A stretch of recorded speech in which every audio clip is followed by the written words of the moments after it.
Welcome to a really special episode of Honest Money. It's the first time I think we've got three people on a show. The first time we're talking exclusively about cryptos, and I'm not just about cryptos before you kill me, but a topic I've avoided for probably 5 years because of all the hatred from anybody in the world of cryptos, and we'll get to the DeFi now, but because of the kind of emotiveness around this topic, and I'm so glad it's something that you guys have addressed. So I just want to welcome my two guests, and I'm going to say we're talking about a book, but it's way more than a book. And I want to congratulate you both on the book. I think it's a brilliant effort to kind of take something that is so complicated, so emotive, and make it simple so that someone like me, I was going to say an older guy like me, but that might be disrespectful to some of the older people around us, but an older guy like me can understand this, walk away not feeling like I'm clueless, and actually also not feel like an expert, and then know that the trend is one of learning. I think we're in the beginning of evolution. I would hazard a guess. So Simon Dingle, thank you so much for joining us. Thanks. Stephen Boykey Sidley, thanks so much. It's very nice to meet you both. So the book, Bitcoin, yes. Beyond Bitcoin. Yeah. But I need to expand it, because what we're talking about here is not just Bitcoin, right? And it's not just about beyond Bitcoin. We're talking about decentralized finance. Yes. And you're telling us, and it's a little bit cheeky, I think, but it's probably meant to be the end of banks. So I think if that's the premise of what we're talking about, and just to be clear, Beyond Bitcoin's the title. I'm not messing it up. I just want to make Simon a bit nervous. Let's just start with a bit of jargon to get out the way. What are we talking about when we talk about Bitcoin? Because I think there is kind of layers we've got to build here to talk about this whole system, right? So what is Bitcoin? So I think the simplest way of explaining it to me is just to say that Bitcoin is money for the internet.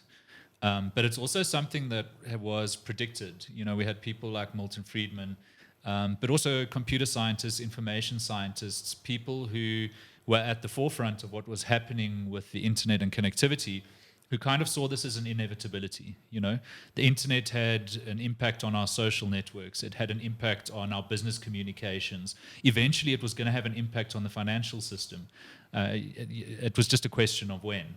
And the one thing that was missing was, if you will, an economy for the internet. The internet didn't have a bespoke economy. It was using old world money technology like credit cards, which is something that was invented in the 1950s, to get payments happening online. But there was no protocol for payments or for money on the internet. There were a few attempts at it in the 90s, but the first really formidable foray into that territory was Bitcoin, that introduced a protocol that's fundamental to the internet that unlocks money on the internet. And that's what Bitcoin is. It's an inevitability, something that was predicted, and now a fundamental part of the internet itself.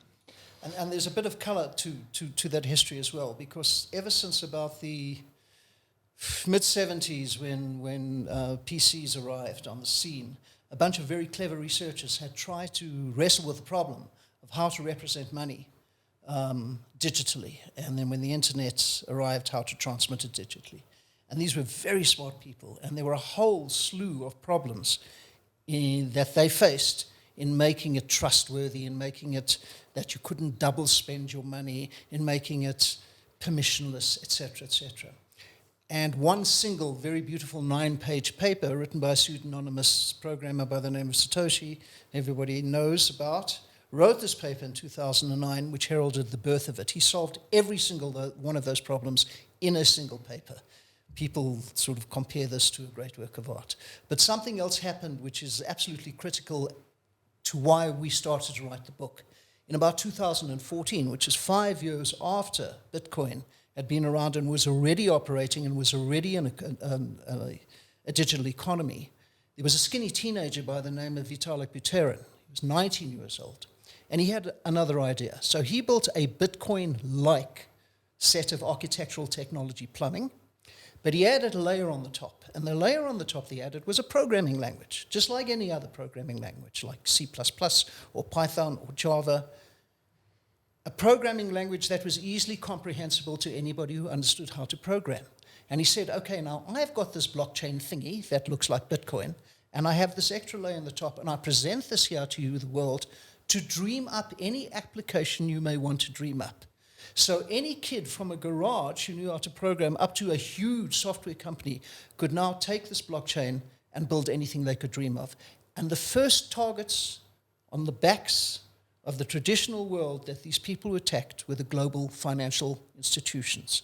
And so the book is called Decentralized Finance and the End of Banks. It is only a metaphorical statement, the end of banks. It means that banks as we know them will have to change. So let's go back a step now, because we're forecasting the change of banks.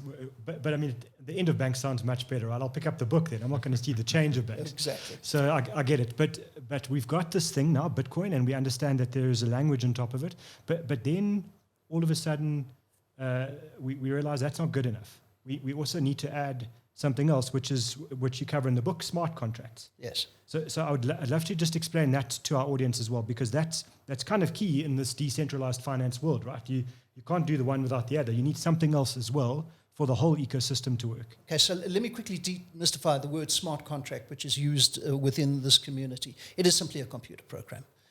Okay, so when they were provided with a computer program to write, the expectation and the reality of it was that people wrote small programs to do various financial things. Those were called smart contracts. But they are nothing more or less than a computer program which is highly secure. So let's take it to a step though, because I want to bring back to contract. I'm sitting here and thinking to myself, it takes months for me to sell my house. So, and you've mentioned in the book, there are estate agents, there are lawyers in here. There's this huge food chain of banks and transactions and everything. And so when I hear the phrase smart contract and I hear, attach it to this world, I'm thinking, is it not really something else? Where actually everything that I need to do to sell my house to you, it's a beautiful house, you should really buy it. If that's not all in one thing, one agreement, and everything's done, we're not waiting for a lawyer to store the money in his trust account and then the deeds office to do something. You and I can do this in a system. That's correct. So I'm going to ask Simon to give his own view on this, but the smart contract, which is a computer program, is the encapsulation of a set of rules, which is what a contract is. So the title deed for your house is a sort of a contract. The thing that you sign to open up a deposit account that tells you that you will get paid a certain rate of return is a contract. Just about every commercial engagement between you and another individual or you and an institution is governed by a contract sitting in the middle. That contract sitting in the middle, whether it's been drawn up by lawyers, and most of them have been at some stage, is mediated and guaranteed by guarantors and trustees for whom you pay to guarantee that the contract is executed correctly. If you remove all those people and replace that contract with a piece of code on this blockchain, it's called the Ethereum blockchain, then you have presented a brand new innovation to the world of contracting where there are no people, there is just a guaranteed piece of algorithmic technology sitting in the middle. Simon, maybe you have a different view of this. Well, I think one thing to add that's quite interesting is that in traditional legal contracts, your big problem is ambiguity. Yeah. And a lot of resources are expended on lawyers arguing over what the language actually means. It's like, well, it says this in the contract, but it can mean different things. The interesting thing about smart contracts is they're written in computer code, they're written in math. So there's only one way they can be executed, right? There's no arguing over ambiguity. The contract is going to execute this rule the way it's been written. So you have to make sure that you get it right up front, because there's only one way it's going to be executed. And if you create a potential to exploit the contract, a hacker or somebody else could come in, and this has happened on multiple occasions, and they could exploit your contract. So the one thing it forces us is to be far clearer in our intentions than we used to be with legal contracts in the old world. The other thing that's interesting and novel about it is that by default, anything that's successful on the internet is decentralized and generally open source, right? So 90% of our servers run on Linux because it's decentralized and open. The protocol that powers email, IMAP, is an open standard. TCP/IP, all of the building blocks of the internet are not proprietary technologies. They're open and accessible and extensible. And the same is true in smart contracts. So another interesting term is this concept of money Lego, right, where you've got all of these smart contracts that have been written on Ethereum, but they can be called by other contracts. So you can call a function from a contract and include it in your own. And hence this idea of Lego. I can come and I can kind of build a construct of, different pieces of different smart contracts because somebody else has solved the problem. I don't have to go and redo it myself, which is a little bit like what happens in the old world where lawyers copy and paste clauses from each other. I think most contracts are kind of like Frankenstein's monster. They copied and pasted together.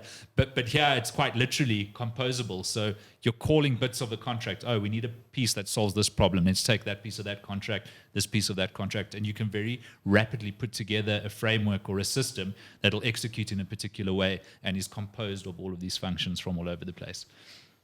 So we're not in the business, especially on this show, of kind of developing a whole lot of value judgments about a tool, right? Because what we're talking about here in a way is a tool. And a lot of the critique around this space is, but they're bad people that use the anonymous side of this to their ends, and it's very polarized. I mean, you mentioned that about the good people and the bad people, and from my perspective, I think a car can be a useful thing or it can be a killing machine. Exactly. Don't blame the car. So I don't want to talk about gun control here. That's a whole other ballgame. In this instance, the one thing that sort of kind of alerts my kind of alarm bells is, are we relying on another 19-year-old techie to determine how I sell my house and that I actually get paid? Is that what you're telling me? Okay, so I want to break that question into two answers. The first one is Simon mentioned the word decentralization, which is so absolutely core, and is a piece of jargon, and I want to pull that apart and demystify what it means. Blockchain is a decentralized technology. What does that mean? In the case of the traditional world in which we live, when we deal with, for instance, a bank, you're dealing with a central organization who purports to act on your behalf, and most often does, but not always. If you have to complain, you complain to your bank. If you need a new service done, or if you want to look at your funds, you go to your bank. They are centralized, and they extract a fee for that centralization, for handling that service. The same as the stock exchange, the central thing. What decentralization means is there are thousands of anonymous computers doing exactly the same thing, which means it is unhackable. And the example that I give in the book, if you'll give me just a second, desert island, 100 families on a desert island. Each family, they don't really know each other. The families has a palm tree, and the palm tree supplies them with oil and coconuts. And they have a meeting once a month and discuss issues that are important to the island. One day a storm comes through and knocks down one of those palm trees, and the Zog family is now without food. And they go next door to the Zig family and they say, listen, I've lost my coconut there. Can you help me? Guy says, well, I had a good harvest this year, so I'll lend you couple of coconuts, but you've got to pay me back next year. Now, that transaction happens within earshot of the other 100 families. Year goes by, guy gets his palm tree back, and his neighbor, Mr. Zig, comes and says, pay up, you owe me some coconuts. And the guy says, I don't owe you anything. I don't know what you're talking about. At that point, a meeting can be called, and these 100 anonymous families can be asked the question, did anybody hear this guy promise to pay back coconuts? And all the hands go up. That is what decentralization means, that there is no central authority that can act. It is an anonymous agreement between two people. So paradoxically, the whole of the blockchain ecosystem is based on the premise that one should trust no one. When you're dealing with a centralized authority, there can be bad people inside, there can be bad actors, people can be bribed, technology can go wrong. When you have thousands of anonymous people doing the same thing, or anonymous machines in this case, or anonymous programs, or anonymous smart contracts who are identical, it's very hard to game the system. Which brings you to your question about the teenager who wrote the program that you're relying on. It is true that at the birth of this industry, which is 2017, the first DeFi thing started to happen, is there were hacks. The bugs, by their nature, have software in.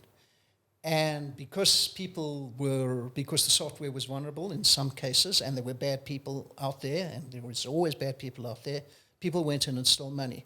But like all other technologies, this stuff begins to harden over time and mature. And you will find now, I'll give you the most obvious example, Bitcoin has never been hacked. Ethereum has never been hacked.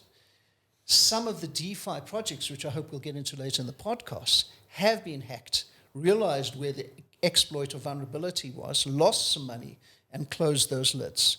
In addition to that, there is this growing police force of a band of also 18-year-old youngsters, perhaps a little bit older, called white hat hackers. And those guys are good guys who run around looking for bugs and exploits and vulnerabilities and trapdoors and report them to the organization so they can keep the bad guys out. So if the DeFi project has been written by an 18-year-old or a bunch of 18-year-olds and is a couple of years old and has billions and billions of dollars in it, the chances at this stage of maturity, and it's only a couple of years, you're in good shape. Okay. So I don't need to rely on someone that's got out of bed after too many Red Bulls, to put some code together, and now that's how my house is going to be sold or not. That's correct. We're talking about a self-regulating, Yes. wider system. Just to add to what Stephen was saying, and perhaps just to say, because you said, Bitcoin and Ethereum haven't been hacked, but DeFi projects have. Just to kind of more clearly define what happened there. Those were things on the perimeter of the network that were hacked. A little bit like if I steal your username and password for your internet banking and I log into your bank account and send myself some money. I've hacked your account. I haven't hacked the bank itself. The bank itself works fine. I've just compromised you as a human being. Yeah. So that's what we've seen happening in the blockchain space. The blockchains themselves haven't been hacked, but people, have made mistakes that have been exploited. But just to get to that point of trust, it's not to say that, trust has been solved in the system or you can trust the network itself. Trust doesn't enter into it. So we refer to a blockchain like Bitcoin as being trustless. And the notion that Bitcoiners talk about is you don't need to trust because you can verify. You can go and look at the code. It's cryptography. It's math. You can, anybody who knows how to can go and interrogate it, read the entire contract, see exactly what it's going to be doing, etc. So trust doesn't even enter into it. It's like you interrogate the code, the math. This is how it's going to happen. It's like I know the equation for gravity.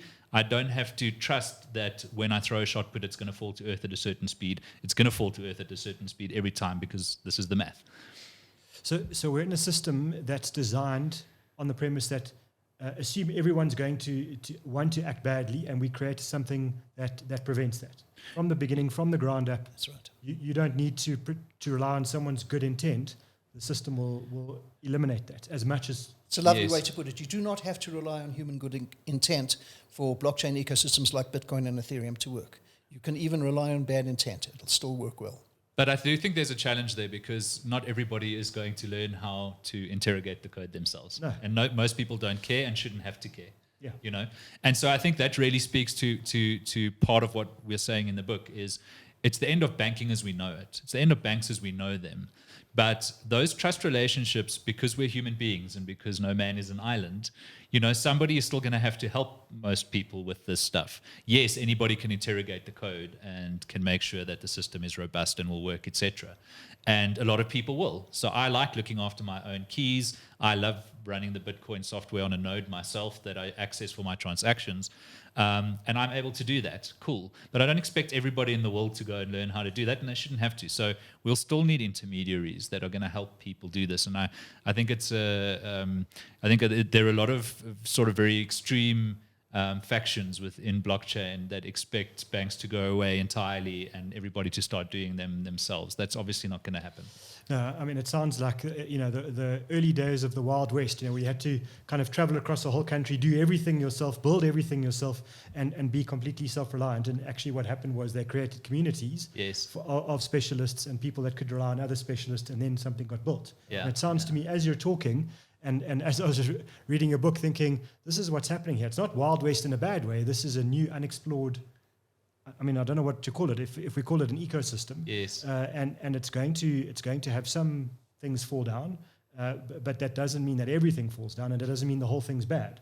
Yeah. And I always feel like whatever we do today builds to solve the problems of the past, which is great, but the solutions themselves will create new problems for the future. Yes. And so that'll be interesting to see. And I think you kind of touch on the future quite a bit in the book, and I'm going to get there, so I'm going to stop. I don't want you to jump down that curve now, otherwise I'm going to run out of questions for you. But I feel like I want to do one thing, which is, and maybe to wrap up this first segment, is we talk about decentralized finance. So what is it? Okay, so to put it in its most simple terms, decentralized finance is firstly a set of services with which we are currently familiar. Those are the services that are provided to us by financial institutions, banks, exchanges, derivatives exchanges, insurance companies. Those set of services we understand. It is the reimagining and rewiring and rebuilding of those exact same services, only faster, better, cheaper, and more trustworthy. Those things particularly. So it is the representation of something that we understand in a much better way. I'll give you a simple example of this. The core function of a bank is to lend and borrow. Do other things. They facilitate payments between people. They have a broker there. You can buy stocks. They sell you insurance. Stuff. They can calculate risk. Their core function since the Medicis in the 1100s has been lending and borrowing. They lend out at a certain amount. They borrow at a certain amount. The gap in between gives them their profit. Most of the first DeFi initiatives, and they have names like Compound and AAVA and various others, did exactly the same thing. They lend and borrow. They take money from you and give you an interest rate, and they lend out to other people and get an interest rate. The difference in return for the person who puts the money in is an order of magnitude today from traditional finance. A couple of weeks ago, I opened an account on a particular site. I put some money in there, and I'm getting 13%. Okay, this is a global site. Remember, these things are not nation-based. 13%, there is zero risk because it's not exposed to the price volatility of Bitcoin and Ethereum. It's based on stable coins, and perhaps we'll talk about that. I have zero risk on that 13%, and I can pull it out whenever I want. If you're an American or a Brit earning less than 1% on your current account, that is startling, eye-watering returns. It's available now. The only reason why everybody is not doing that, as Simon says, it is tricky, scary, new territory. It's new. People are scared of it. They want somebody to do it for them. So this is where we make the very important caveat, right? Because firstly, I don't know that I agree that it's zero risk. Zero risk is a red flag to me. You could be liquidated depending on your collateral position, etc. But I think the important thing to mention is that we're not giving financial advice here. So Stephen's getting 13%. I know he is. I've seen it. Nobody at home should do this, right? All right. This is not financial advice. No, it's financial advice. Thank you. Yeah, this is entertainment. We're just talking about it because it's fun. Let me finish my little rap. So it's the representation of services we understand that are cheaper, better, faster, more trustworthy. It is also a set of services that traditional finance cannot offer. And I'll give you the most obvious and sexy example of all of these. There is a programmer from Stellenbosch by the name of Andre Cronje, a South African, who saw what was going on in these DeFi projects, particularly the Landbrella projects that were providing yields. And he saw that this project gave a very nice percentage for 3 weeks, and then some other project, and then their returns dropped, and some other project gave a better percentage. He wrote a little piece of code at the top that sniffed the horizon for all these DeFi projects to see which project was giving the best return at any given moment. Continuous real-time scanning, and pulled your money out and dropped your money in, and pulled your money out and dropped your money in. The returns that he got from that was spectacular. The name of the project is called YEarn. Andre Cronje is second only to Satoshi and Vitalik Buterin, probably the biggest god in the world of DeFi. He's completely unknown in South Africa. That genre of DeFi is called yield farming, where you go and farm the landscape to see where you get the best yields in real time. You cannot do this in traditional finance. You can't take your money out of your FNB and put it into ABSA because they're giving a slightly better rate. It's too much of a pain in the neck. So there's a whole set of these projects which are non-replicable and are unprecedented in traditional finance. I think we're gonna wrap there for our first segment. I just want to remind everybody, beyond Bitcoin, decentralized finance and the end of banks. I must say, I found it really interesting. I mean, I think listening to you both talking now, the passion is there. But what's key, and if people are intimidated, just listening to all the words that are being thrown around here, the book has none of that. The book explains it simply, basically, calmly, and in a way that even someone who's not familiar with the financial system will gain education and will gain knowledge. And for me, that's a real achievement in a book in this day and age. Thank you. So well done. I mean, I've written a few in my life, and they're hard to do, and especially hard to make simple in a good way. And that's what you've done. So congrats, and thank you for joining us. Thank you. Thanks, Warren.